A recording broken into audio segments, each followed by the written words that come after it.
But so yeah, so I had a stove, right?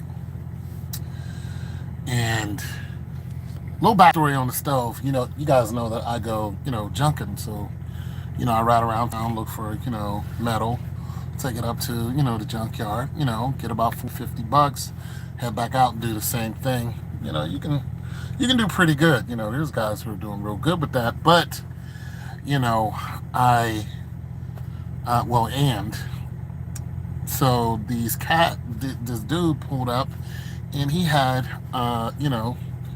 stoves and stuff like that. So I bought them right from the junkyard. He was like, "Yeah, they good. They just came from a remodel. I know how that goes." So I bought them right. $40 each. Nice. Posted them.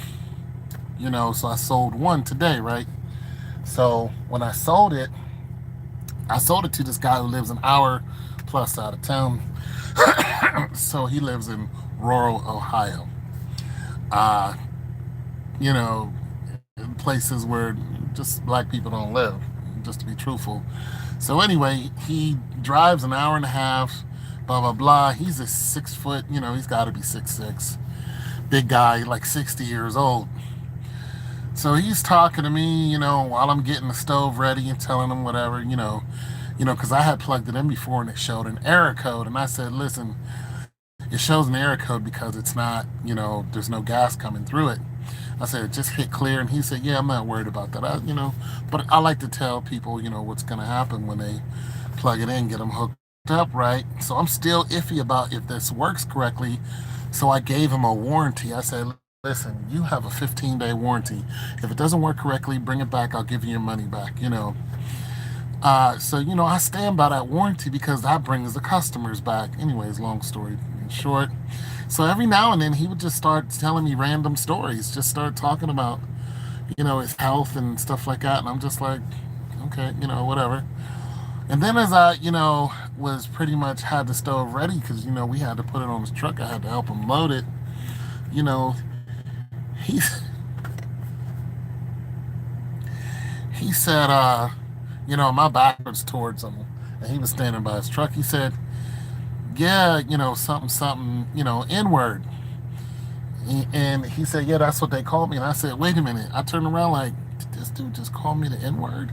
And he said, and I said, wait a minute, somebody called you the N-word? And I'm looking at him, I'm like, I know this man is white, but he has all his hair cut off. So I'm thinking, he may be just a tins black, you can't tell. But I'm like, something's not right about this. Like, why would he just bust out and say that? And he says, where I live, we don't say that, man. We don't say that word. And I'm like, why is he like, where's this aggression coming from? Like, something's very strange about this man. Something very, very strange. Anyways, I was like, yo, somebody called you that word? And he was like, yeah, somebody called me that word. And I'm like, this dude looks like a white man. So I said, okay. I loaded his truck, he gave me the money and, peeled off, wherever. And I came home and I looked at his Facebook and there was not one black person on it. No, he had one. I don't even know if that dude was black. I think he might have been Hispanic. But there was no black. When I looked at his page, it was all white women, like for dating services and stuff like that.